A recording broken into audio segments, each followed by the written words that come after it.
Hello student मैं तुम्हारे आज क्लास 10 एसामिज किताबखনৰ 6 নম্বৰ লেसन উদ্যোগী হোৱা চেপ্টাৰটোৰ কুৱেশ্যন আনসাৰ দিম। আজিৰ এইটো ভিডিঅ'ৰ জৰিয়তে কুৱেশ্যন আনসাৰ বিলাক ধুনীয়াকৈ লিখি ল'ব পাৰিবে। গতিকে সময় নষ্ট নকৰি আজিৰ ভিডিঅ'টো আৰম্ভ কৰো। একৰ ক নম্বৰ কুৱেশ্যন, দশম শ্ৰেণীৰ শ্ৰেণীকোঠাত সোমোৱা চিহ্নকগৰাকীৰ নাম কি? উত্তৰ, দশম শ্ৰেণীৰ শ্ৰেণীকোঠাত সোমোৱা চিহ্নকগৰাকীৰ নাম হ'ল প্ৰকাশ গোস্বামী। খ নম্বৰ কুৱেশ্যন, চিহ্নকগৰাকীয়ে আলোচনা কৰিবলৈ লোৱা নতুন বিষয়টো কি আছিল? উত্তৰ, চিহ্নকগৰাকীয়ে আলোচনা কৰিবলৈ লোৱা নতুন বিষয়টো আছিল এজন ব্যক্তিয়ে কেনেকৈনো নিজকে এজন উদ্যোগী ব্যক্তি হিচাপে গঢ়ি তুলিব পাৰে। গ নম্বৰ কুৱেশ্যন, এজন উদ্যোগী আৰু কৰ্মহীন নিবনুৱাৰ মাজত থকা ক্ষুদ্ৰ ব্যৱধান কি? উত্তৰ, এজন উদ্যোগী আৰু কৰ্মহীন নিবনুৱাৰ মাজত থকা ক্ষুদ্ৰ ব্যৱধান হ'ল এলাহ।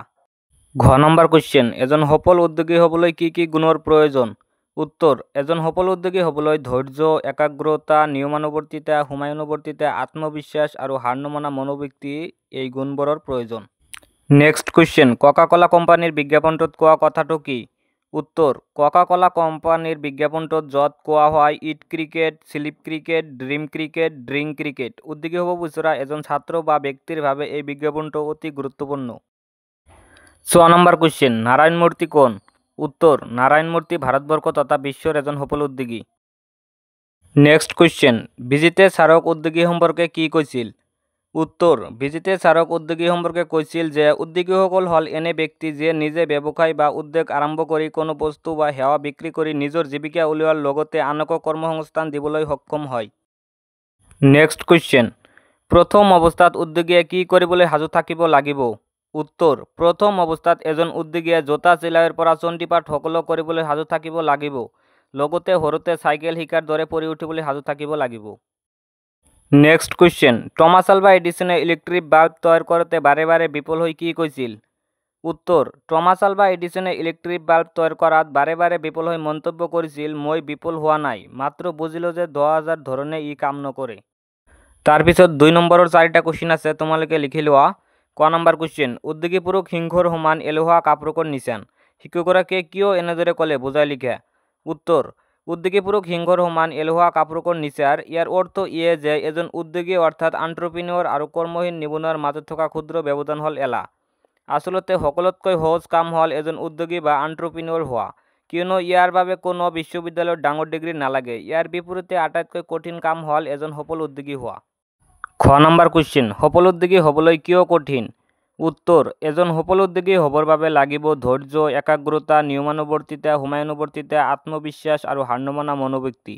সকলোৰে এই গুণবোৰ নাথাকে, সেইবাবে সফল উদ্যোগী হোৱাটো টান বুলি কৈছে। গ নম্বৰ কুৱেশ্যন, এজন উদ্যোগী হ'বলৈ যোৱাটো চাইকেল চলাবলৈ শিকাৰ দৰে একেক প্ৰচেষ্টাৰে কৰা কাম বুলি শিক্ষকগৰাকীয়ে কিয় কৈছে বুজাই লিখা। এই কুৱেশ্যনটোৰ এনচাৰটো অলপ দীঘল হ'ব, কিন্তু পৰীক্ষাত আহিলে 4 মাৰ্কৰহে দিব। উত্তৰ, সকলোৱে প্ৰথমে তলত ওলমি চাইকেল শিকা আৰম্ভ কৰে। বহুতৰে চাইকেলৰ পৰা হাত ভৰিৰ ছাল বাকলি এৰাই যায়, কাৰোবাৰ পৰি হাত ভৰিও ভাঙে। যিসকলে ছাল বাকলি যোৱাৰ পাছত বা হাত ভৰি ভঙাৰ পাছতো ভয়তে পুনৰ শিকিবলৈ চেষ্টা নকৰে, তেওঁলোকে আৰু জীৱনত কোনোদিনে চাইকেল চলাব নোৱাৰে। যিসকলে ছাল বাকলি এৰোৱাৰ পাছতো চেষ্টা কৰি যায়, প্ৰথমে তলত চলাব পৰা হয়, তাৰ পাছত লাহে লাহে জাপ মাৰি ওপৰত উঠি হাফ পেডেল মাৰি চলাব পৰা হয়, আৰু এদিন ফুল পেডেল মাৰি চলাব পৰা হয়। লগৰীয়াৰ লগতে জোৰেৰে চলোৱা, লাহে লাহে চলোৱা প্ৰতিযোগিতাত অৱতীৰ্ণ হয়। এজন উদ্যোগী হ'বলৈ যোৱাটো চাইকেল চলাবলৈ শিকাৰ একেক প্ৰচেষ্টাৰ কাম। বহুতেই প্ৰথম বিফলতে এৰি দিয়ে, কোনোবাই 3 বাৰ বিফল হ'লে এৰি দিয়ে, কিন্তু যে এৰি নিদি লাগি থাকে তেওঁই এদিন এজন সফল উদ্যোগী হয়গৈ। নেক্সট কুৱেশ্যন, উদ্যোগী কোনসকল ব্যক্তিক কোৱা হয় বুজাই লিখা। উত্তৰ, নিজৰ ইচ্ছামতে নিজৰ সময়সূচী ঠিক কৰি নিজৰ উদ্ভাৱনা আৰু কৰ্মশক্তিৰে নিজকে প্ৰতিষ্ঠা কৰা প্ৰতিজন ব্যক্তিয়ে একোজন উদ্যোগী বা এণ্ট্ৰপ্ৰিনিয়ৰ। সেই হিচাপত জুবিন পাপনৰ দৰে এজন শিল্পী, এখন ৰেস্তোৰাঁ বা ধাবাৰ মালিক, এখন গেলামালৰ দোকানৰ মালিক, নতুবা এখন বিউটি পাৰ্লাৰ চলোৱা ব্যক্তিয়ে সকলোৱে একোগৰাকী উদ্যোগী। ইয়াৰ পাছত যিবিলাক কুৱেশ্যন আছে মই তোমালোকক দিব বিচৰা নাই, কাৰণ সেই কুৱেশ্যন আনচাৰবিলাক বহুত দীঘল হ'ব। তথাপিও যদি সেই কুৱেশ্যন আনচাৰবিলাক তোমালোকক লাগে, এইটো ভিডিঅ'ত কমেণ্ট কৰিবা, মই তোমালোকক নেক্সট এটা ভিডিঅ' বনাই সেই কুৱেশ্যন আনচাৰবিলাক অলপ শ্বৰ্টকৈ দিয়াৰ চেষ্টা কৰিম। গতিকে তোমালোকে কমেণ্ট কৰা সেই দীঘল আনচাৰবিলাক লাগে নে নাই তোমালোকক। এইখিনি আছিল আজিৰ ভিডিঅ'। যদি ভিডিঅ'টো ভাল লাগে তেনেহ'লে প্লিজ চেনেলটো ছাবস্ক্ৰাইব কৰি দিবা আৰু লগতে ভিডিঅ'টোত এটা লাইক কৰি দিবা।